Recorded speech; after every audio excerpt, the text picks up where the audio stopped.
मी doctor Neha डोंगरकर, मी डर्मेटॉलॉजिस्ट आहे। आता पांढरे डाग ज्यांना झालेले आहेत त्यांनी काय डाएट करावा त्याच्याविषयी हा व्हिडिओ आहे। पांढरे डाग जगामध्ये 1 ते 2% लोकांना आहे आणि आता सध्या तर त्याचं प्रमाण पण खूप वाढत आहे।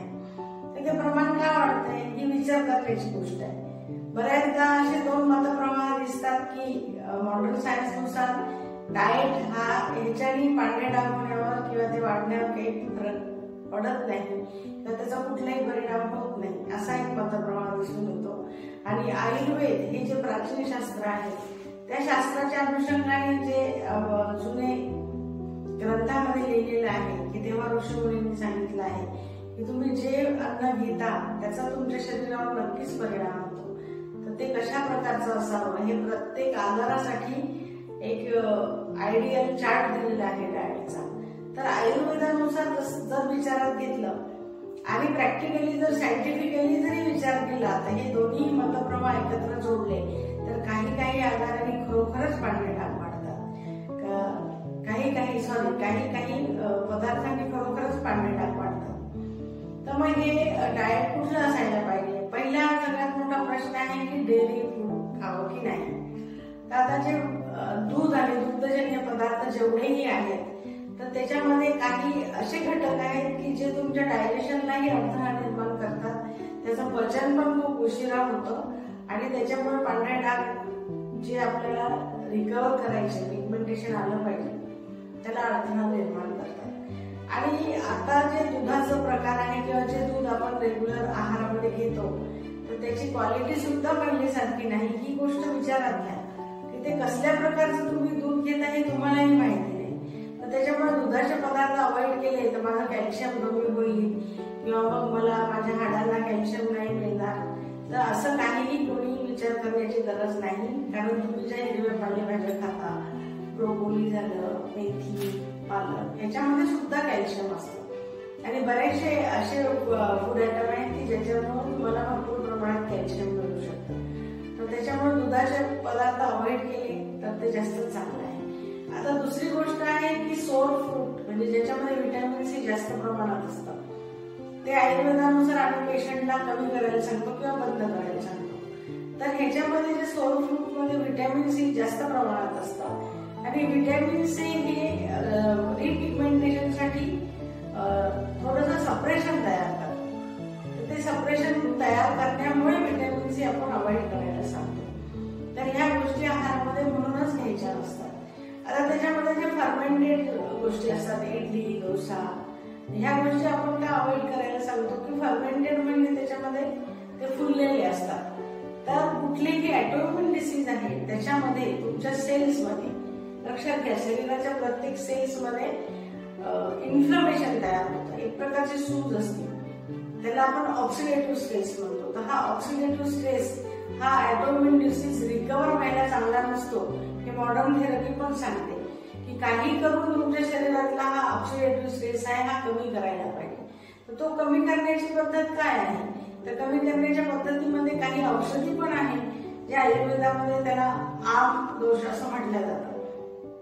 तर त्याच्यामुळे तो ऑक्सिडेटिव्ह स्ट्रेस पण कमी केला जातो, पण त्याच्यासोबत आहार सुद्धा असा पाहिजे की तो स्ट्रेस त्याने वाढवला नाही पाहिजे। नाही तर तुम्ही मेडिसिन घेताय आणि तो स्ट्रेस वाढतोय मग त्याचा काही तुम्हाला तेवढा फरक पडत नाही, तर तुमचे आजार लवकर कमी होत नाही।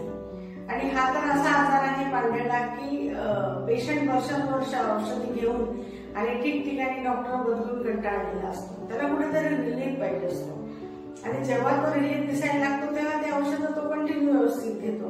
तर त्याच्यामुळे डाएट हा खूप महत्वाचा घटक आहे। आता दुसरा महत्वाचा घटक हा आहे की ॲनिमिया पेशंटला नसावा।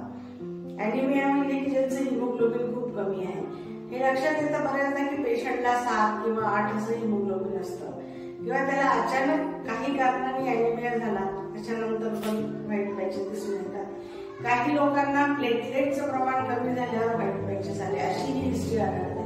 म्हणजे हे सगळ्याचं आम्ही चार्ट बनवलेले आहे। त्याच्यामध्ये 2 ते 3% ज्यांना डेंग्यू प्लेटलेट काउंट कमी झाला त्याच्यानंतर हळूहळू पांढरे डाग सुरू झाले असेही पेशंट आहेत। तर तेव्हा तुमची रोगप्रतिकार शक्ती, तुमचा हिमोग्लोबिन हे सुद्धा तेवढंच महत्वाचं आहे। मग ते हिमोग्लोबिन चांगलं असावं त्याच्यासाठी तुमचा इंटेक पण चांगला पाहिजे. त्याच्यासाठी तुम्ही आहारामध्ये आयर्न वाढवणाऱ्या वस्तू घेतल्या पाहिजे. तर त्याच्यासाठी बऱ्याचशा डाएटमध्ये तुम्ही घेऊ शकता. आणि तिसरी गोष्ट महत्वाची आहे की कॉपर सुद्धा मेलॅनिनच्या स्टिम्युलेशनला महत्वाचं असतं.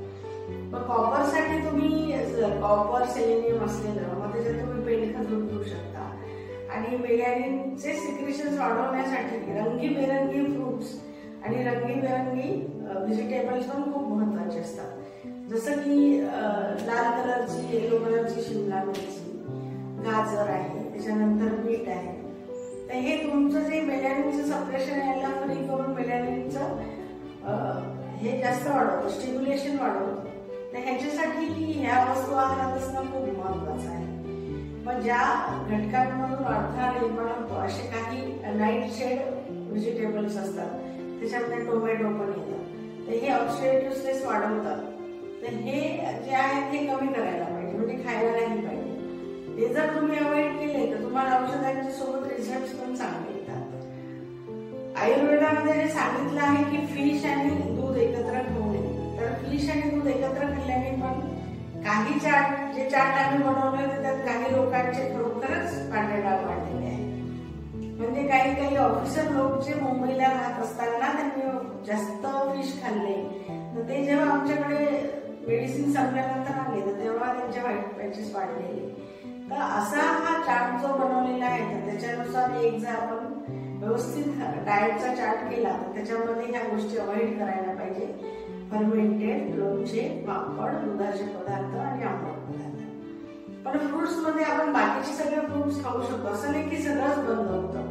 तुम्ही पोमोग्रेनेट खाऊ शकता, डाळिंब, पपई, त्याच्यानंतर खरबूज, टरबूज हे पण घेऊ शकता तुम्ही. अशी बाकीची बरीच फळं आहेत की जे तुम्ही खाऊ शकता. तर ह्या पद्धतीने जर तुम्ही डाएट घेतलं तर तुम्हाला डाएट आणि मेडिसिन हे दोन्ही मिळून नक्कीच चांगले रिझल्ट येतील आणि पांढरे डाग तुमचे कव्हर होतील. आता तुम्हाला काही फोटो दाखवते मी की ज्याचे किती चांगले रिझल्ट आले आणि किती दिवसात आले.